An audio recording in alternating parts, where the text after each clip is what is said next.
Selam, bugün sizlerle birlikte adım bilmediğim oyunu oynayacağız. Gelin tapak. Gel sen de. Gelin tapak. Bu nedir? Gelin. Başlamışıq dostlar. Gelin. Dostlar ben bu ve balış. Çünkü dostlar bu gördüğünüz gibi bu ağacın neyi?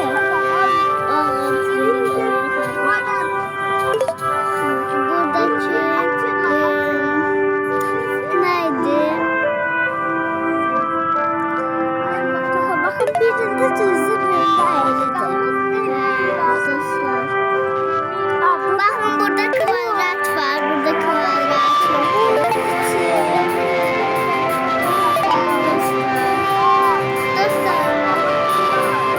Bakın ben de takmıştım. Mesela burada kvadrat var. Orada yoktu. Ve burada kvadrat var. Burada ışık yoktu.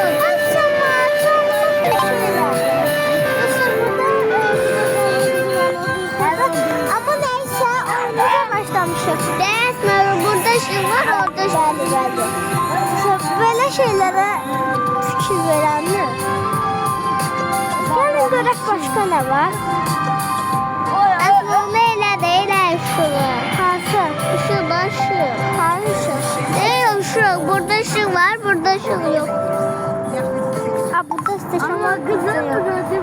Ha ışığa bak da ışığa. Valla ışığa bak.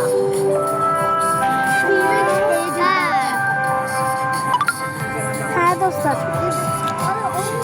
Evimizde çok dikkatli Orada da götürürler sen kafanı. Orada sen bak saçına başlıyorlar. Orada mı götürürler ağzını? Yumurta atçılar. Orada artık vır vır. Bu neydi? Orada zaten işte biri başından da götürüyorlar. Sağ olun. Orada buz var. Günlük Orada videomuz bu kadar. Adına rahat olma. Vır vır orada sen. Dostlar.